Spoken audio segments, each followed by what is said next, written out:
আমি নগাঁৱত প্ৰথমবাৰৰ বাবে আমি এই আৰম্ভ কৰিছোঁ শ্ৰীমন্ত শংকৰদেৱ মাৰাথন। আমি এই কাৰণেই কৰিছোঁ যে গুৰুজনাই আজিৰ পৰা 500 বছৰৰ আগতেই আমাৰ মাটি আখৰা প্ৰৱৰ্তন কৰিছিল।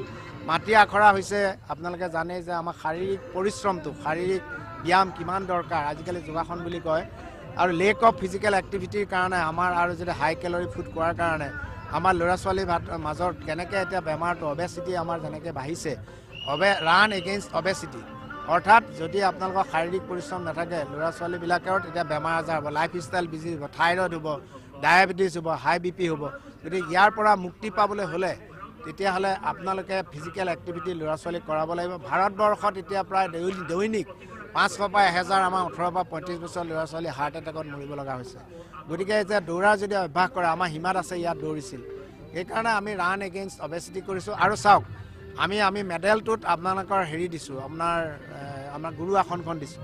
গতিকে গুৰুজনাৰ নামটো তেওঁলোকে এতিয়া বিহাৰ, কৰ্ণাটক, আমাৰ উত্তৰ প্ৰদেশ, দিল্লী ইয়াৰ পৰা আজি মানাত আহিছে, নৰ্থ ইষ্টৰ বিভিন্ন ষ্টেটৰ পৰা আহিছে। গুৰুজনাৰ নামটো তালৈকে বিয়পি যাব।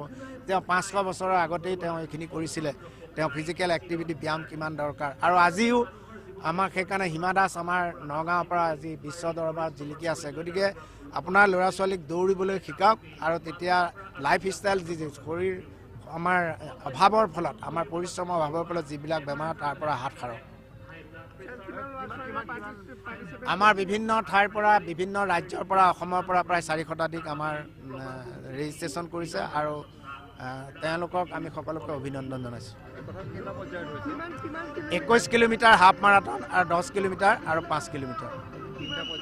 প্ৰাইজ মানে আমাৰ 2.5 লাখ টকা আছে আৰু ফাৰ্ষ্ট প্ৰাইজ 25,000, 15,000, 10,000, মেল ফিমেল দুইটা শাখ এটা আছে। টোটেল আমাৰ 2.5 লাখ টকা আছে। লগত মেডেল পাব, সকলোৱে এখন মানে টি-চাৰ্ট পাইছে আৰু এখন চাৰ্টিফিকেট পাব। সেনাবাহিনীৰ লোকেও ইয়াত যোগদান কৰিছে। নগাঁও জিলাৰ অগ্ৰণী ক্ৰীড়া সংগঠন প্ৰভা গোষ্ঠীৰ উদ্যোগত আজি শ্ৰীমন্ত শংকৰদেৱ হাফ মাৰাথন 2025 অনুষ্ঠিত হৈছিলে।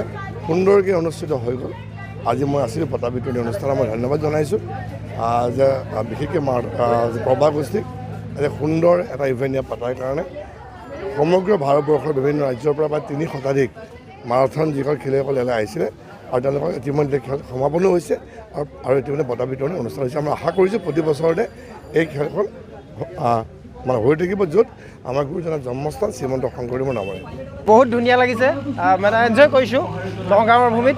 একচুৱেলি নগাঁৱটো মোৰ পুৰণা কৰ্মভূমি হয়, মই ইয়াতে কাম আৰম্ভ কৰিছিলোঁ আৰু নগাঁৱৰ মানে কালিৰ পৰাই মই কিছু আৱেগিক হৈ আছোঁ। নগাঁও ভাল লাগিছে দৌৰি, আৰু আগতেতো গোটেই গলি মই নগাঁও গৈছিলোঁ স্কুটাৰ এখন চলাই। আপোনাৰ আজিৰ পৰা মই 15 বছৰ আগৰ কথা কৈ আছোঁ। আৰু মোৰ ইয়াত ককাৰ ঘৰো আছে আৰু নগাঁও মোৰ আগৰ পৰাই প্ৰিয়। আৰু ইমান ধুনীয়া অৰ্গেনাইজ কৰিছে, মানে ভাল লাগিছে। হাইড্ৰন ছাপৰ্ট দিছে আৰু বহুত ভাল ছাকচেছফুলি কৰিছে। আমি এনজয় কৰিছোঁ, বহুত ভাল লাগিছে। ধন্যবাদ। মই দেৰগাঁৱৰ পৰা আহিছোঁ, আমি সকলো দেৰগাঁৱৰ পৰা আহিছোঁ, গোলাঘাট জিলা। আৰু নগাঁও সঁচাকৈ ভাল লাগিলে। আৰু বাটতো আমাক যিসকল মানুহ পাইছে সকলোৱে উৎসাহ জনাইছে আৰু আমাক মানে বিৰাট মানে ভাল লাগিছে, ক'বলৈ ভাষা নাই। আমি গুৱাহাটীৰ পৰা আহিছোঁ আৰু মই নগাঁৱৰে হয়, কিন্তু মই তাতে চাকৰি কৰোঁ। বৰ্তমান শ্ৰীমন্ত শংকৰদেৱ আৰু প্ৰভা গোষ্ঠীৰ হৈ যিটো ৰান আৰম্ভ কৰিছে প্ৰথম নগাঁৱত, সেইটো কাৰণে আমি সকলোৱে উৎসাহিত হৈ আহিছোঁ আৰু জইন কৰিছোঁ আৰু ধুনীয়াকৈ ফিনিছো কৰিলোঁ। 10 কিলোমিটাৰ দৌৰিছোঁ, খুব ভাল লাগিছে আৰু আগুৱাই গৈ থাকক এনেকৈ। আপুনি ক'ৰ পাইছে? মই গুৱাহাটী মেডিকেল কলেজৰ কাম কৰোঁ। মই ৰূপনগৰৰ পৰা আহিছোঁ। কেনেকুৱা লাগিছে? মোৰ নাম জোনালী পাটোৱাৰী। মই একচুৱেলি অসম চৰকাৰৰ অধীনত মই চাকৰি কৰোঁ জিলা পৰিষদ বিষয়াৰ কাৰ্যালয়ত। আৰু এই শংকৰদেৱৰ নীতি অনুসৰি যিমান পাৰোঁ নিজৰ সুস্বাস্থ্যৰ অধিকাৰী হ'বৰ কাৰণে চেষ্টা কৰিছোঁ। আৰু এই শংকৰদেৱ মাৰাথন